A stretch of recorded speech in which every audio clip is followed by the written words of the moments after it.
नमस्कार विद्यार्थी मित्रहो, मी प्राध्यापक doctor Niranjan Shah online video लेक्चर्समध्ये आपणा सर्वांचे स्वागत करतो. मित्रहो, आजपर्यंत आपण ऑडिट ऑफ बँक या संदर्भामध्ये वेगवेगळ्या कन्सेप्टचा अभ्यास केला. तसेच checking and verification of assets या संदर्भामध्ये सुद्धा शेड्यूल नंबर 6, शेड्यूल नंबर 7 आणि शेड्यूल नंबर 8 या संदर्भामध्ये ऑडिटरच्या रिस्पॉन्सिबिलिटीज काय आहेत किंवा ऑडिटरने या शेड्यूलचं व्हेरिफिकेशन वाउचिंग करत असताना कोणकोणत्या पद्धतीने ते केलं पाहिजे याचा अभ्यास केला. आजच्या व्हिडिओमध्ये आपण शेड्यूल नंबर 9 ज्याचं नाव आहे लोन्स अँड ॲडव्हान्सेस या संदर्भामध्ये ऑडिटरने कशा पद्धतीने ऑडिट करणं गरजेचं आहे हे पाहणार आहोत. तर चला मित्रहो, या संदर्भामध्ये काय प्रोव्हिजन्स दिलेले आहेत याचा आपण अभ्यास करूया. मित्रहो, पाठीमागच्या लेक्चरमध्ये सुद्धा शेड्यूल नंबर 6, 7, 8 हे आपण शिकून झालेले आहेत. या लेक्चरमध्ये शेड्यूल नंबर 9चा आपण अभ्यास करणार आहोत. म्हणजेच लोन्स अँड ॲडव्हान्सेस या शेड्यूलचा आपण अभ्यास करणार आहे. या व्हिडिओ लेक्चर्सच्या माध्यमातून मी हे तुम्हाला सांगणार आहे की ऑडिटरने त्याची जबाबदारी पार पाडत असताना किंवा एखाद्या बँकेचं ऑडिट करत असताना त्यामध्ये पर्टिक्युलरली लोन्स अँड ॲडव्हान्सेसचं ऑडिट करत असताना कोणकोणत्या घटकांचा विचार करणं गरजेचं आहे. या ठिकाणी बघा, एक सेंटेन्स या पद्धतीने दिलेला आहे. The auditor should check and verify whether the proper classification and presentation of loans and advances into वेगवेगळ्या कॅटेगरीज खाली दिलेल्या आहेत. या वाक्याचा अर्थ असा होतो की ऑडिटर जेव्हा लोन्स अँड ॲडव्हान्सेस या शेड्यूलचा किंवा या शेड्यूलमध्ये येणाऱ्या वेगवेगळ्या आयटमचं चेकिंग किंवा व्हेरिफिकेशन करणार आहे त्यावेळेस त्याने हे पाहणं गरजेचं आहे की प्रॉपरली यामध्ये येणाऱ्या सर्व आयटम्सचं किंवा या संबंधित असणाऱ्या सर्व ट्रान्झॅक्शन्सचं क्लासिफिकेशन केलेलं आहे का, पहिला मुद्दा. दुसरा मुद्दा, आणि त्याचं प्रेझेंटेशन झालेलं आहे का. मग हे प्रेझेंटेशन कुठं, हे प्रेझेंटेशन रिफ्लेक्ट होईल बॅलन्स शीटमध्ये. बॅलन्स शीटमध्ये शेड्यूल नंबर 9ला रिफ्लेक्शन होईल. म्हणजे आता लोन देणं हा बँकेचं मूळ म्हणजे काम आहे किंवा हा एक प्रकारचा बिझनेस आहे. आता हे लोन देणं किंवा ॲडव्हान्स देणं किंवा कॅश क्रेडिट ज्याला म्हणतो आपण ते देणं, अशा वेगवेगळ्या माध्यमातून बँक काय करत असते, ठेवीदाराकडून आलेला पैसा हा समाजापर्यंत पोहोचवत असते किंवा एक प्रकारे समाजामधल्या घटकांना सहाय्य करत असते. मग हे काम करत असताना हे पैसे येणं गरजेचं आहे आणि हे पैसे येत असताना त्याच्यावरती व्याज इन्कम म्हणून आपल्याला येणं, ॲज अ बँकेला येणं हे गरजेचं असतं. आणि या ठिकाणी अफरातफर होण्याचे चान्सेस जास्त असतात. बऱ्याच वेळा कर्जदार ह्या जे काही कर्ज घेतलेलं आहे याचे हप्ते भरत नाहीत किंवा व्याज भरत नाहीत, मुद्दल भरत नाहीत आणि त्यामुळे बँका अडचणीत येतात आणि पर्यायाने ठेवीदार किंवा जे काही इन्व्हेस्टर्स आहेत हे पर्यायाने अडचणीत येत असतात. त्यामुळे ऑडिटरची या शेड्यूलच्या संदर्भामध्ये असणारी जबाबदारी जास्त महत्त्वाची आहे. ऑडिटरने या ठिकाणी खूप काळजीपूर्वक, म्हणजे ज्याला आपण डोळ्यात तेल गाळून पाहणं जी संकल्पना वापरतो ती संकल्पना या ठिकाणी वापरून याचं चेकिंग किंवा व्हेरिफिकेशन करणं गरजेचं आहे. दुसरा महत्त्वाचा भाग, बँकिंग रेग्युलेशन ॲक्टमध्ये जे रिस्ट्रिक्शन्स घातलेले आहेत लोन देण्याच्या संदर्भात किंवा ॲडव्हान्सेस, कॅश क्रेडिट सँक्शन करण्याच्या संदर्भामध्ये, ते सर्व फॉलो केलेले आहेत का हे देखील या ठिकाणी पाहणं गरजेचं आहे. तर आता हे क्लासिफिकेशन करत असताना कशा पद्धतीने कर्ज दिले जातात, म्हणजे कोणकोणत्या प्रकारची कर्ज असतात हे त्या ठिकाणी पाहणं गरजेचं आहे. आता for example, bills purchased and discounted हे एक प्रकारचं कर्जच आहे. आता बिल्स परचेस म्हणजेच आपलं ड्रॉवर आणि ड्रॉवी यांच्यामध्ये जे काही बिल ऑफ एक्सचेंज म्हणतो किंवा बिल्स रिसिवेबल म्हणतो आपण त्याला, बिल्स पेएबल, ह्या दोन पार्टीमधले जो काही ड्रॉवर आहे हा ड्रॉवर काय करतो, जे काही बिल आहे, जे काही बिल्स रिसिवेबल आहे हे बँकेमध्ये डिस्काउंट करतो आणि बँकेकडून त्यात ते पैसे घेतो. आता या बिलासाठी जो काही पिरियड दिलेला आहे हा जास्तीत जास्त 3 महिने किंवा 90 दिवसाचा असतो. म्हणजे या पद्धतीचं जे काही बिल परचेस अँड डिस्काउंटेड या पद्धतीचं जे लोन आहे हे जास्तीत जास्त 3 महिन्या कॅटेगरीमध्ये येऊ शकतं. मग हे जे काही बिल आहे हे बिल तपासणं गरजेचं आहे. त्या पार्टीचं नाव त्या ठिकाणी असणं गरजेचं आहे. ड्रॉवर कोण आहे, ड्रॉवी कोण आहे हे देखील पाहणं गरजेचं आहे. यासाठी किती अमाऊंट दिलेली आहे, डिस्काउंट रेट किती दिलेला आहे, त्याचं प्रॉपरली कॅल्क्युलेशन केलेलं आहे का, हे देखील ऑडिटरने योग्य पद्धतीने पाहणं गरजेचं आहे. दुसरं आहे कॅश क्रेडिट. तुम्हाला माहिती आहे की करंट अकाउंटवरती, त्याला CC असं म्हणतो आपण, कॅश क्रेडिट, करंट अकाउंटवरती एक्स्ट्रा अमाऊंट पेड करायला, विड्रॉल्स करायला बऱ्याच वेळा बिझनेसमन किंवा व्यापाऱ्यांना परमिशन दिली जाते. आणि मग ही परमिशन देत असताना त्यासाठी काही सिक्युरिटी अमाऊंट डिपॉझिट स्वरूपामध्ये बँकेकडं घेतली जाते. तर तशी अमाऊंट घेतलेली आहे का, किंवा असे काही ट्रान्झॅक्शन्स आहेत तर ते किती प्रकारचे ट्रान्झॅक्शन आहेत, त्याच्या अमाऊंट्स किती आहेत, किती व्यापाऱ्यांना कॅश क्रेडिट किंवा CC सँक्शन झालेलं आहे, हे प्रॉपरली पाहणं गरजेचं आहे. Overdraft facility. Overdraft facility cash क्रेडिटचाच आणखीन एक प्रकार आहे की बऱ्याच वेळा खात्यामध्ये पैसे कमी असतात, परंतु खात्यामधून पैसे विड्रॉ जास्त करायचे असतील तर ही ओव्हरड्राफ्ट फॅसिलिटी त्या ठिकाणी प्रोव्हाइड केलेली असते. हे सुद्धा एक शॉर्ट टर्म प्रकारचं लोन आहे. तर अशा पद्धतीने या ट्रान्झॅक्शनचं क्लासिफिकेशन केलेलं आहे का. त्यानंतर लोन्स ऑन डिमांड. आणखीन एक लोनचा प्रकार आहे की मागता क्षणी कर्ज देणे. ज्या बिझनेसला, म्हणजे उद्योग संस्थांना किंवा ज्या व्यक्तींना कर्ज पाहिजेल आहे अशा व्यक्तींना ते कर्ज मागता क्षणी उपलब्ध करून देणे. तर याचा पिरियड जास्तीत जास्त 1 वर्षाचा असतो. जास्तीत जास्त 1 वर्ष, म्हणजे हे सुद्धा शॉर्ट टर्म प्रकारचंच लोन आहे. तर असे हे वेगवेगळ्या प्रकारचे कर्जाचे प्रकार आहेत. त्यानंतर टर्म लोन. आता हे मुदती कर्ज आहे. मुदती कर्ज हे 5 वर्ष, 10 वर्ष, 20 वर्ष, 25 वर्ष अशा पद्धतीने लाँग टर्म ड्युरेशनसाठी वेगवेगळ्या पद्धतीने वेगवेगळ्या कारणासाठी कर्ज दिले जातात.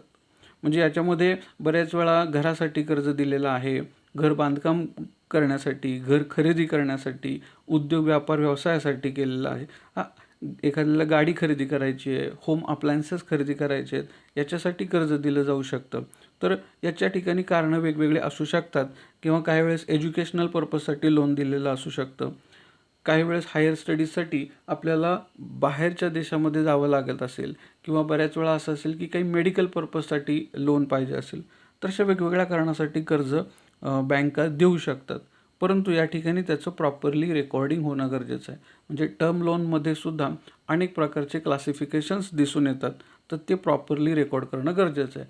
म्हणजे काय की ऑडिटरला नंतर लक्षात येतं, किंवा बऱ्याच वेळा आता हे ऑडिट रिपोर्ट सबमिट होतात शेअर होल्डर्सला, तर शेअर होल्डर्सला कळतं की बँकेने एज्युकेशनल पर्पजसाठी किती लोन दिलं आहे, इंडस्ट्रियल पर्पजसाठी किती लोन दिलं आहे, हाऊसिंग पर्पजसाठी किती लोन दिलेलं आहे, किंवा व्हेकल खरेदी करण्यासाठी किती अमाऊंट लोन स्वरूपात दिलेले आहे, हे जास्त महत्त्वाचं आहे. कारण की आता ह्याच्यामध्ये एज्युकेशनल पर्पजसाठी दिलेलं लोन आणि त्याच्यावरती मिळणारे रिटर्न्स, याच्या उलट इंडस्ट्रियल पर्पजसाठी किंवा बिझनेस पर्पजसाठी दिलेलं लोन आणि त्याच्यावरती मिळणारे रिटर्न्स, याच्यामध्ये फरक दिसून येतो. आपल्याला ह्या व्याजाच्या दरामध्ये सुद्धा बदल किंवा फरक दिसून येतो. म्हणजे घरासाठी जर कर्ज काढलं असेल तर वेगळा व्याजदर असेल, उद्योग व्यवसायासाठी कर्ज असेल तर वेगळा व्याजदर असेल, तर त्यानुसार हे काय होणार आहे, व्याज आपल्याला इन्कम स्वरूपामध्ये मिळणार, मग ते बदलणार आहे. म्हणजे या ठिकाणी बघा, लोन्स अँड ॲडव्हान्सेसमध्ये जर बारकाईने अभ्यास केला तर आपण जे कर्ज देणार आहोत त्याच्यावरती आपल्याला व्याज मिळणार आहे, आणि व्याज हा इन्कम आहे, आणि इन्कम आपण कुठं रेकॉर्ड करणार, तर प्रॉफिट अँड लॉस अकाउंटला. म्हणजे या शेड्यूलचा डायरेक्टली प्रॉफिट अँड लॉस अकाउंटच्या आयटमशी संबंध आहे. म्हणजे इथं जर गडबड झाली, इथं जर चूक झाली, तर त्याचा डायरेक्ट परिणाम कशावरती होणार आहे, इंटरेस्ट रिसिव्ड किंवा इंटरेस्ट अर्न या शेड्यूलशी संबंधित असणाऱ्या आयटम्सवर, म्हणजे प्रॉफिट अँड लॉस अकाउंटच्या आयटम्सवरती होणार आहे. दुसरं ॲडव्हान्सेस, ओव्हरड्राफ्ट किंवा ज्या काही कॅश क्रेडिट फॅसिलिटीज आहेत, याच पद्धतीने बँका बऱ्याच वेळा काय करतात, ॲडव्हान्स स्वरूपामध्ये अमाऊंट पेड करत असतात. तर अशा पद्धतीचे ॲडव्हान्सेस हे सुद्धा काय असणार आहे, शॉर्ट टर्म लोन समजलं जातं. अशा वेगवेगळ्या प्रकारच्या कॅटेगरीप्रमाणे त्याचं क्लासिफिकेशन केलेलं आहे का नाही, हे पाहणं ऑडिटरचं महत्त्वाचं काम आहे. यानंतर the proper procedure for sanctioning of loan is adopted or not. म्हणजे ऑडिटरने काय करणं गरजेचं आहे, auditor should check that, he should verified that the proper procedure for sanctioning of loan is followed or not followed by the bank. म्हणजे बँकेने एखाद्या कर्ज प्रकरणाबाबतीमध्ये ते कर्ज प्रकरण मंजूर करणे यासाठी जी काही स्टँडर्ड प्रोसिजर आहे ती फॉलो केली आहे का नाही, जे काही डॉक्युमेंट्स त्या ठिकाणी येणं गरजेचं होतं ते सर्व डॉक्युमेंट्स घेतलेले आहेत का, ते सर्व प्रत्यक्ष जाऊन तपासलेले आहेत का, ही प्रोसिजर योग्य म्हणजे त्या अधिकाऱ्याने ती पाहिली आणि त्याचा अहवाल त्या ठिकाणी बँकेला दिला आहे का, या सर्व गोष्टींचं काटेकोर पालन बँकांनी केलेलं आहे हे खात्री करून घेण्याची जबाबदारी ऑडिटरची आहे. म्हणजे आता बऱ्याच वेळा काय होतं की ज्या व्यक्तीला कर्ज पाहिजे तो काय करतो, कर्जासाठी ॲप्लिकेशन देतो. बऱ्याच वेळा हे ॲप्लिकेशन प्रिंटेड फॉर्ममध्ये असतं बँकेकडं. मग तो फॉर्म भरून दिला जातो. त्याच्यामध्ये त्याचे पर्सनल डिटेल्स किंवा इतर काही डिटेल्स मागितले जातात. कर्ज कशाशी संबंधित आहे, तर व्यवसायाशी संबंधित घेतला असेल तर व्यवसायाचा balance sheet, profit and loss accounts किंवा काही ॲन्युअल रिपोर्ट्स असतील, इन्कम टॅक्स रिटर्न पाठीमागच्या काही वर्षाचे भरले ते डॉक्युमेंट्स त्या ठिकाणी दिले जातील. पासबुक असेल, करंट अकाउंट असेल किंवा सेविंग अकाउंट असेल तर त्याच्या ट्रान्झॅक्शनचे डिटेल्स त्या ठिकाणी दिले जातील. त्यानंतर जर एखादी प्रॉपर्टी तारण दिली असेल किंवा एखादी असेट तारण दिली असेल तर ते असेट तारणाच्या संदर्भामधले त्याचे डॉक्युमेंट्स, म्हणजे काही लिगल प्रोसिजर्स या ठिकाणी 100% पूर्ण झाली आहे का, किंवा आणि नंतरच कर्ज सँक्शन झालेलं आहे का. दुसरा भाग की कर्ज किती घेतलं आहे, म्हणजे कर्ज अप्लाय किती केलं होतं, त्याच्या अगेन्स्ट तारण किती घेतलं आहे आणि कर्ज किती मंजूर झालं हे देखील त्या ठिकाणी पाहणं हे ऑडिटरचं महत्त्वाचं काम समजलं जाणार आहे. कारण की या ठिकाणी खूप वेगवेगळ्या पद्धतीने फ्रॉड होण्याचे चान्सेस आहेत. पुढचं सेंटेन्स काय सांगितलेलं आहे बघा. ही should check that or he should verify that the proper margin in securities are determined as per the direction of RBI or not. म्हणजे काय, जर एखाद्या कर्जाला सँक्शन म्हणून, म्हणजे एखाद्या व्यक्तीला जर ते कर्ज त्याचं प्रकरण सँक्शन म्हणून केलं असेल तर मार्जिन ऑफ सेफ्टी ज्याला म्हणतो ती किती ठेवलेली आहे, रिझर्व्ह बँकेने सांगितलेले स्टँडर्ड नॉर्म्स फॉलो केलेले आहेत का. आता नॉर्मली जेवढं काही अमाऊंट तारण स्वरूपामध्ये असेल त्याच्या 80% कर्ज मंजूर होतं. 80% म्हणजे जर प्रॉपर्टी 10 कोटीची असेल तर त्याला 8 कोटी रुपयापर्यंत कर्ज बँक देऊ शकते. जर जमीन तारण दिली असेल तर जमिनीच्या व्हॅल्युएशनच्या 80% कर्ज मॅक्झिमम दिलं जातं. तर हा RBIचा स्टँडर्ड रूल आहे. तर यापेक्षा जास्त रक्कम कर्ज स्वरूपात दिलेली नाही ना, ही काळजी घेतली पाहिजे. सोने तारण कर्ज असेल तर सोने तारण कर्जावरती 60 ते 70% रक्कम ही सोने तारण स्वरूपामध्ये जेवढं व्हॅल्युएशन सोन्याचं होईल त्या पद्धतीने ती दिली जाते. आता सोन्याच्या व्हॅल्युएशन्समध्ये जर बदल झाला तर पुन्हा त्या अमाऊंट्समध्ये बदल करणं गरजेचं आहे. हे काही RBIचे नॉर्म्स आहेत आणि हे RBIचे नॉर्म्स वेळोवेळी बँकेने फॉलो केलेत का हे पाहणं ऑडिटरचं काम आहे. म्हणजे याद्वारे सुद्धा तो शेड्यूल नंबर 9मध्ये जे काही लोन सँक्शन झालेलं आहे किंवा ज्या लोनच्या अमाऊंट्स आहेत त्या लोनच्या अमाऊंट्स व्हेरीफाय करू शकतो, तो चेक करू शकतो. यासंबंधी आता सर्व कर्ज प्रकरणे हा डिटेलमध्ये चेक करायची का नाही करायची हे त्या बँकेमध्ये जी काही इंटरनल कंट्रोल सिस्टीम आहे ही योग्य पद्धतीने आहे का नाही याच्यावरती डिपेंड राहील. जर ती प्रॉपरली असेल तर तो काय करेल, हजारातले 10-15 चेक करेल सॅम्पलिंग टेक्निकनुसार, आणि त्यात जर काही त्रुटी आढळल्या तर मग सगळ्या गोष्टी त्या ठिकाणी तो डिसाईड करेल की सर्व कर्ज प्रकरणे तो काय करू शकतो, तपासू शकतो. तर इथं या ठिकाणी पाहणं गरजेचं आहे की प्रॉपर मार्जिन ऑफ सेफ्टी त्या ठिकाणी ठेवलेली आहे का नाही. त्यानंतर the market value of all secured goods are periodically reviewed and recorded. म्हणजे आता जसं मी मगाशी सांगितल्या पद्धतीने सोन्याचा विचार केला तर सोन्याची मार्केटची व्हॅल्यू बदलली. आता सोनं काही दिवसापूर्वी 35,000, 36,000, 38,000, नंतर 40,000, 50,000, 60,000पर्यंत याच्यामध्ये बदल झाला. त्याच्यानंतर परत ते 50,000च्या आसपास आलेलं आहे. मग आता जर एखाद्याने 60,000 व्हॅल्यू असताना कर्ज घेतलं असेल, आता 60,000 व्हॅल्यू गृहीत धरा की एक तोळा सोन्याची 60,000 व्हॅल्यू आहे. 60,000 व्हॅल्यू असताना त्याच्या 80% म्हणजे 48,000 रुपये त्याला कर्ज मिळालं. आता हे कर्ज घेतल्यानंतर एका महिन्याने त्या सोन्याची किंमत कमी झाली, ती आली 50,000वर.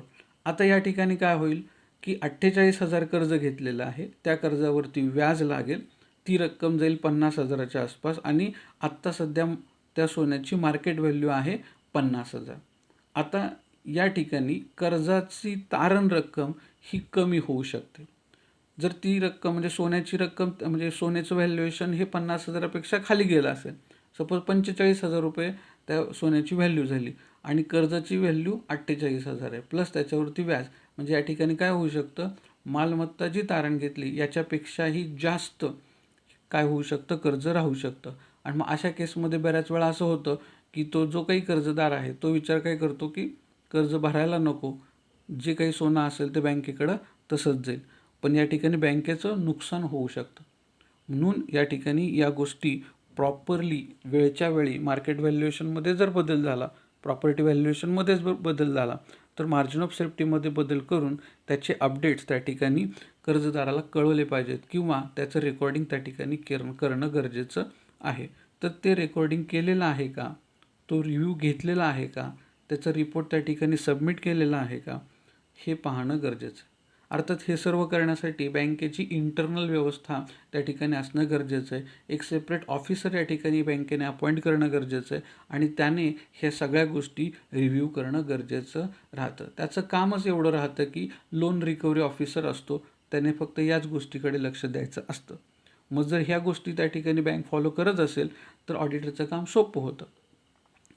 त्यानंतर the internal audit programme design to highlight all irregular loans and advances. म्हणजे या ठिकाणी बँकेमध्ये इंटरनल ऑडिट होतं का, इंटरनल ऑडिट म्हणजे त्यांच्याच अधिकाऱ्यांनी किंवा त्यांच्याच एखाद्या कर्मचाऱ्यांनी त्यांचेच अकाउंट्स आपापसात एकमेकांचे क्रॉस टॅली करून चेक करून पाहणं गरजेचं आहे. हे गरजेचं आहे का, तर याच्यामध्ये बऱ्याच वेळा फ्रॉड होऊ शकतात, बऱ्याच वेळा नजर चुकीने चुका पण होऊ शकतात की एखाद्या रजिस्टरला एखादी एंट्री झाली पण दुसऱ्या रजिस्टरला त्याचं पोस्टिंग राहिलेलं आहे, दुसऱ्या ठिकाणी ते रेकॉर्ड करायचं राहिलेलं आहे किंवा प्रॉपरली त्याचे जे काही डॉक्युमेंट्स आहेत ते डॉक्युमेंट्स त्या त्या ठिकाणी त्या फाईलला गेलेले नाहीत, तर हे त्या ठिकाणी पाहणं गरजेचं आहे. बऱ्याच वेळा काही लोन्स इरेग्युलर राहतात, म्हणजे जसं आता पॅन्डेमिक सिच्युएशन्स आहे आणि या सिच्युएशनमध्ये आपल्याला माहिती आहे की बँकांसाठी ज्यांनी ज्यांनी कर्ज घेतलं तर त्यांना हप्ते जे काही भरायचे होते ते भरण्यासाठी एक मुभा दिलेली, 2 महिने 3 महिने नाही भरले तरी चालतील, नंतर सगळे हप्ते तुम्ही एकदम भरले तरी चालतील. कारण की बऱ्याच वेळा आता कसं आहे, बरेचसे बिझनेस बंद आहेत, नोकऱ्या नाही आहेत आणि मग अशा परिस्थितीमध्ये कर्जाचे हप्ते भरू शकत नाहीत. अशी एक पॅन्डेमिक सिच्युएशन आली तर बँक या पद्धतीचे आदेश देऊ शकते. किंवा काही पर्सनल कारणामुळे सुद्धा एखाद्याच्या घरी अडचण असेल आणि तो त्या ठिकाणी हप्ता भरू शकला नाही, तर हे इरेग्युलर लोन्स आहेत किंवा इरेग्युलर कॅश क्रेडिट ॲडव्हान्सेस आहेत. तर अशा बाबतीमध्ये बँकेने काय प्रोव्हिजन केलेले आहे हे देखील ऑडिटरने तपासणं गरजेचं आहे. तर अशा पद्धतीने आपण लोन्स अँड ॲडव्हान्सेसचं इंटरनल ऑडिट करणं गरजेचं राहतं. आणखीन ऑडिटरचं काम काय आहे या संदर्भात, bill discounted and purchased are compared by documents of title of the goods. म्हणजे बिल ऑफ एक्सचेंजच्या संदर्भामध्ये बिल परचेस आणि डिस्काउंट केलेलं आहे तर डॉक्युमेंट ऑफ टायटल हे पाहणं गरजेचं आहे. म्हणजे मी सुरुवातीला सांगितल्या पद्धतीने ज्यावेळेस एखाद्या ड्रॉवीच्या नावे एक बिल ऑफ एक्सचेंज काढतो किंवा हुंडी काढतो तर त्याचे डिटेल्स प्रॉपरली येणं गरजेचं आहे. म्हणजे आता त्याचं नाव, पूर्ण नाव, त्याचा पूर्ण पत्ता, व्यवसायाचं नाव, व्यवसायाचा पत्ता असेल, त्याचा पॅन कार्ड नंबर, त्याचा आधार कार्ड नंबर, अशा पद्धतीने किंवा बऱ्याच वेळा वारसाचं नावसुद्धा त्या ठिकाणी असतं की या व्यक्तीला जर मृत्यू झाला तर या व्यक्तीच्या पश्चात कोणाकडून ते पैसे घ्यायचे आहेत. तर अशा पद्धतीने ह्या सगळ्या गोष्टी properly title of the goods हे क्लिअर असणं गरजेचं आहे. आणि अशाच वचनचिठ्ठ्या बँकेने स्वीकारलेल्या आहेत का हे देखील पाहणं गरजेचं आहे. काही वेळेस बोगस चिठ्ठ्या येऊ शकतात आणि याच्यामध्ये बँकेचं नुकसान होऊ शकतं किंवा बऱ्याच वेळा अधिकारीच याच्यामध्ये इन्व्हॉल्व असतात आणि मग बऱ्याच वेळा बँकेची नुकसानी होत असते. तर ऑडिटरने हे काळजीपूर्वक पाहणं किंवा तपासणं गरजेचं आहे. याचबरोबर ऑडिटरने आणखीन काही गोष्टी लोन्स अँड ॲडव्हान्सेसच्या संदर्भामध्ये करणं गरजेचं आहे. त्यामध्ये काय, he should conduct physical verification of bills in possession of the bank. म्हणजे प्रत्यक्ष बँकेकडे बिल्स स्वरूपामध्ये जे काही डॉक्युमेंट्स आलेले आहेत हे फिजिकली व्हेरीफाय करणं गरजेचं आहे. म्हणजे किती अमाऊंट दिसते आहे की बाबा 100 कोटीची लोन्स आहेत, तर 100 कोटीच्या लोन्सच्या संदर्भात जेवढे काही लोन प्रकरणं आहेत ते काउंट करणं गरजेचं आहे. तेवढे सगळे डॉक्युमेंट्स त्या ठिकाणी फिजिकली पाहणं गरजेचं आहे. बिल डिस्काउंटेड जेवढे आलेले आहेत तेवढ्या सगळ्या वचनचिठ्ठ्या त्याने काउंट करायला पाहिजेत. 1, 2, 3, 4, 5 जेवढ्या काही तिथं रेकॉर्डेड आहेत बाबा 100, 200, 500 तर या सगळ्या त्यांनी वचनचिठ्ठ्या फिजिकली प्रत्यक्ष आहेत का फक्त अकाउंटिंग एंट्रीज केलेल्या आहेत आणि तेवढी रक्कम त्यांनी विड्रॉज दाखवलेले आहे किंवा पेमेंट दाखवलेलं आहे हे त्या ठिकाणी पाहणं गरजेचं आहे. कारण की इथं मात्र वेगवेगळ्या पद्धतीने फ्रॉड्स होण्याचे चान्सेस आहेत. पुढे he should carefully examine whether the advances are revocable or not. Revocable म्हणजे परत मिळणे या अर्थाने, म्हणजे आत्ता द्यायचे आणि नंतर वसूल करायचे. मग असे काही लोन्स अँड ॲडव्हान्सेस हे 100% रिव्होकेबल आहेत का, म्हणजे दिलेल्या व्यक्ती त्या 100% परत देणाऱ्या आहेत, तर हे देखील तपासणं ऑडिटरचं काम आहे. म्हणजे ॲडव्हान्सेस कुणाला दिला, त्या पार्टीचं नाव काय, त्या पार्टीचे ऐपत काय, त्या पार्टीचा बिझनेस काय, त्या पार्टीचं गुडविल मार्केटमध्ये कसं आहे, त्याची क्रेडिट फॅसिलिटी म्हणजे क्रेडिट कसं आहे, ज्याला आता आजकाल आपण सिबिल ही एक संकल्पना बँकेच्या लोनच्या संदर्भात आहे, हे देखील चेक करणं गरजेचं आहे बँकेने. आणि मग हे केलेलं आहे का हे ऑडिटरने तपासणं. बऱ्याच वेळा असंही करावं लागेल ऑडिटरला की काही सॅम्पल लोकांना बँकेत बोलवावं लागेल ऑडिट करत असताना, की बाबा तुम्हाला एवढं कर्ज बँकेने दिलेलं आहे तर तुमचे स्टेटमेंट्स तुम्हाला हे मान्य आहे का. कारण की बऱ्याच वेळा नुसतं त्या व्यक्तीच्या नावावरती कर्ज आहे असं सांगितलं जाईल, ती व्यक्ती प्रत्यक्षात हयात आहे नाही आहे, त्याचं KYC क्लिअर झालेलं आहे नाही आहे असंही असू शकतं. म्हणजे बँकेचा मॅनेजर आणि काही अधिकारी मिळून जर त्यांनी एखादं कर्ज प्रकरण सँक्शन करून नुसते विड्रॉल्स दाखवले आणि ते पैसे आपापसात वाटून घेतले असंही होऊ शकतं. प्रत्यक्ष तो माणूस किंवा त्या नावाची व्यक्ती अस्तित्वाचंच नाही. मग हे व्हेरीफाय करण्यासाठी काय करू शकतो एक ऑडिटर, त्या कर्जदारांपैकी काही कर्जदारांना प्रत्यक्ष बँकेमध्ये बोलवू शकतो किंवा त्या कर्जदारांकडून लेखी घेऊ शकतो की मी हयात आहे किंवा मी अस्तित्वात आहे आणि मी या बँकेकडून कर्ज घेतलेलं आहे, मी त्या कर्जाची रक्कम वेळेत भरत आहे किंवा हप्त्याची काही, म्हणजे काही ना काहीतरी त्या व्यक्तीकडून पुरावा स्वरूपात येणं गरजेचं आहे. तर हे या ठिकाणी पाहणं गरजेचं आहे. हे केअरफुली म्हणजे काळजीपूर्वक हे तपासलं पाहिजे असा शब्दप्रयोग या ठिकाणी दिसून येतो. पुढे he should conduct a deeper enquiry into non payment of instalment and interest of loan. म्हणजे एखाद्या कर्जाच्या संदर्भात हप्ते आले नसतील किंवा व्याज भरलं गेलं नसेल तर ते कोणत्या कारणामुळे भरलं नाही, कोणत्या कारणामुळे हप्ता जमा झालेला नाही, तर याची डीप एन्क्वायरी करणं गरजेचं आहे.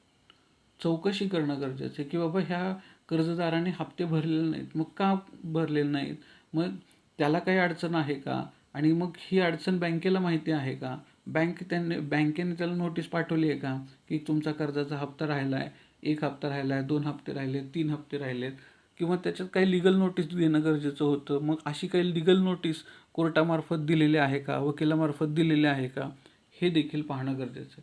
म्हणजे बँकेच्या अधिकाऱ्यांनी फक्त कर्ज देऊन थांबलेलेत असं नाही, तर ते कर्ज वसूल करण्यासाठी सुद्धा बँकेच्या अधिकाऱ्यांनी किंवा कर्मचाऱ्यांनी प्रयत्न करणं गरजेचं आहे. मग हे केलेत का नाही केले हे देखील याच्यावरून समजून येऊ शकतं. म्हणजे त्या ठिकाणी काय करणं गरजेचं आहे, चौकशी होणं गरजेचं आहे. ती सुद्धा ऑडिटरने या ठिकाणी करणं गरजेचं आहे. पुढे he should see that the guidelines issued by RBI for NPA, that is called non performing assets, are followed by the bank. Reserve बँकेने एक संकल्पना आणलेली आहे की नॉन परफॉर्मिंग असेट्स, अशा असेट्स की ज्याचा परफॉर्मन्स नाही आहे असे असेट्स क्रिएट करणं. आता हे का, तर हे पर्टिक्युलरली कर्जाच्या बाबतीमध्ये कर्ज बुडवणाऱ्यांची संख्या जास्त आहे, कर्ज घेणाऱ्यांची संख्या जास्त आहे आणि त्यातनं परत बुडवणारे यांची संख्या जास्त आहे. त्याच्यामुळं काय होतं, डिपॉझिटर्स अडचणीत येतात, वित्तीय संस्था अडचणीत येतात, बँका अडचणीत येतात, त्यामुळे सर्वांचं नुकसान होऊ शकतं. मग या ठिकाणी काय, तर रिझर्व्ह बँकेने काही गाईडलाईन्स दिलेले आहेत. जर तुम्ही कर्ज देत असाल म्हणजे बँकेसाठी जर एखादी बँक कर्ज देत असेल तर तेवढ्या रकमेच्या संदर्भात जर एखादी डाऊटफुल असेट असेल किंवा एखादी डाऊटफुल लोन्स असतील तर त्याची प्रोव्हिजन करणं गरजेचं आहे. आणि ही त्यांनी काय करणं गरजेचं आहे, चालू वर्षाच्या प्रॉफिटमधून तेवढी रक्कम बाजूला काढून ठेवणं गरजेचं आहे, की भविष्यात जर एखाद्या व्यक्तीचं कर्ज माफ करण्याची वेळ आली किंवा जर त्या व्यक्तीने कर्ज भरलंच नाही, बुडीत दाखवण्याची वेळ आली, तर आपल्याकडं त्याची प्रोव्हिजन असणं गरजेचं आहे. आणि ती प्रोव्हिजन कशातून करायची, तर दरवर्षीच्या प्रॉफिटमधून. म्हणजे इथं NPAची प्रोव्हिजन्स असणं गरजेचं आहे. आता ज्या बँकेची NPAची प्रोव्हिजन आहे त्या बँके खूप चांगल्या आहेत असं नाही. याचा अर्थ असा आहे की त्यांच्याकडं बँकांच्याकडं रिकव्हरी करण्याची क्षमता कमी आहे. ज्यांचा NPA 0पर्यंत जातो, म्हणजे 0% असतो, याचा अर्थ असा आहे की त्यांची रिकव्हरी करण्याची जी काही फॅसिलिटी आहे किंवा जी काही त्यांची सिस्टीम आहे ही खूप स्ट्रॉंग आहे. म्हणजे कर्ज वाटप पण मोठ्या प्रमाणावर करतात आणि कर्जाची वसुली पण मोठ्या प्रमाणावरती करतात. पण तरी देखील त्यांना नॉन परफॉर्मिंग असेट्सच्या संदर्भामध्ये काही प्रोव्हिजन्स फॉलो कराव्या लागतात. तर ह्या ठिकाणी ज्या काही गाईडलाईन्स RBIने दिलेल्या आहेत त्या सर्व गाईडलाईन्स त्या त्या बँकेने फॉलो केल्या आहेत का, हे देखील पाहणं गरजेचं आहे. पुढचा मुद्दा, he should confirm that the borrowers has gone in to insolvency and the bank has taken legal action for the recovery of asset. आता एक्स्ट्रीम केसला असं झालं की ज्या व्यक्तीला कर्ज दिलं आहे ती व्यक्ती म्हणजे बॉरोअर्स, जो काही कर्ज घेणार आहे तो borrower has gone in to insolvency, त्याची दिवाळखोरी झाली, म्हणजे तो बँकरप्ट झाला, तो आता कर्ज देऊ शकत नाही. अशा परिस्थितीमध्ये त्याच्याकडे कोणत्या सगळ्या असेट्स विकले आहेत तरी देखील त्याने कर्ज फेडू शकले नाही. अशा परिस्थितीमध्ये जर असेल, त्याला कोर्टाने इन्सॉल्वंट डिक्लेअर केलं असेल, बँकरप्ट डिक्लेअर केलं असेल, तर अशा परिस्थितीमध्ये त्याच्याकडं ज्या काही असेट्स शिल्लक राहिलेल्या आहेत त्या असेट्स ताब्यात घेण्याचं काम कायदेशीररित्या बँकेने केलेलं आहे का, त्याला अगोदर तशा पद्धतीच्या लीगल नोटीस गेलेल्या आहेत का, त्याच्यावरती काही कारवाई केलेली आहे का, हे देखील ऑडिटरने पाहणं गरजेचं आहे. नाहीतर मग बऱ्याच वेळा काय होतं की डायरेक्टरच्या ओळखीचेच लोक असतात आणि मग ते कर्ज फेडत नाही आणि मग सरळ सरळ बँकरप्सी म्हणजे इन्सॉल्वन्सी डिक्लेअर करतात आणि मग काही काही काळानंतर ते कर्ज आपोआप काय होणार आहे, माफ होणार आहे. अशी सिच्युएशन क्रिएट होऊ शकते. आणि मग या ठिकाणी जर बँकेने काहीच ॲक्शन घेतली नाही असं जर दाखवलं किंवा असं जर लक्षात आलं तर याच्यामध्ये बँकेच्या अधिकाऱ्यांचाच हात आहे आणि हे फ्रॉड करण्याच्या उद्देशाने केलेलं आहे हे सिद्ध होऊ शकतं. म्हणजे बँकेचे अधिकारी, बँकेचे कर्मचारी या ठिकाणी अशा प्रॅक्टिसेस करू शकतात. त्यांच्याच नातेवाईकांना कर्ज दिली जाऊ शकतात. संचालक मंडळ असेल त्यांचंच एखाद्या डायरेक्टरला कर्ज दिलं जाऊ शकतं. त्यांच्या नातेवाईकांचे इतर जे काही मैत्रिणी असतील ओळखीचे, तर अशा व्यक्तीला किंवा काही व्यक्ती मगाशी सांगितल्या पद्धतीने जे आता मृत पावलेले आहे अशा व्यक्तींच्या नावावरती कर्ज त्या ठिकाणी असू शकतात, दाखवली जाऊ शकतात आणि नंतर ती काय होऊ शकतात, बुडली असं त्या ठिकाणी दाखवलं जाऊ शकतं, त्याचं अकाउंटिंग केलं जाऊ शकतं.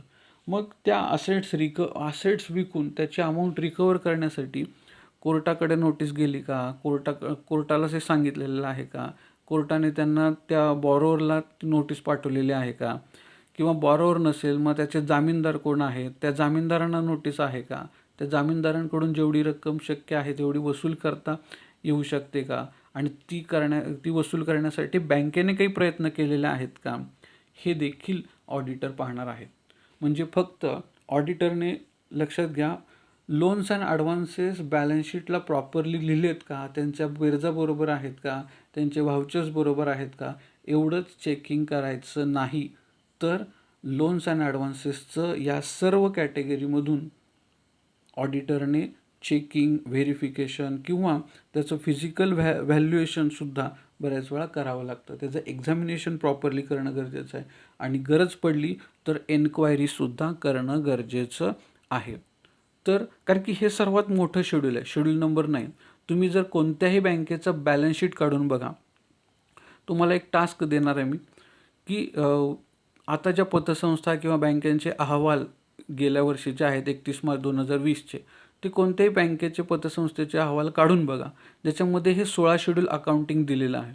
तर याच्यामध्ये शेड्यूल नंबर 6, 7, 8, 9, 10, 11 ह्या 6 शेड्यूल्सपैकी सर्वात मोठ्या शेड्यूल म्हणजे कोणतं आहे, तर त्यामध्ये तुमच्या लक्षात येईल की लोन्स अँड ॲडव्हान्सेस हे सर्वात मोठं शेड्यूल आहे. म्हणजे इतर शेड्यूलच्या टोटलपेक्षाही कितीतरी पटीने जास्त हे शेड्यूल नंबर 9 आहे. आणि हे असलंच पाहिजे. जर शेड्यूल नंबर 9 हे सर्वात जास्त नसेल तर याचा अर्थ असा आहे की यांना इन्कम सोर्स कमी आहे. तुम्हाला माहिती आहे की बऱ्याचशा संस्था यामुळं बुडलेल्या आहेत. म्हणजे ठेवी जास्त आहेत म्हणून बँक खूप मोठी असं नाही होत. ज्या बँकेने कर्ज जास्त दिलेले आहेत आणि त्याची वसुली त्या प्रमाणात केलेली आहे, ती बँक सर्वात चांगली समजली जाते. कारण की ज्यावेळेस कर्ज दिलं जातं त्यावेळेसच बँकेला इन्कम व्याजा स्वरूपात मिळतो. ठेवीवरती काय होतं, ठेवी येतात पण बँकेला ठेवीवरती व्याज द्यावं लागतं. म्हणजे तिथं काय होते, लायबिलिटी क्रिएट होते. आणि या ठिकाणी काय होतं, कर्ज दिल्यानंतर असेट क्रिएट होते कारण की त्याच्यावरती व्याज हे येणं असतं.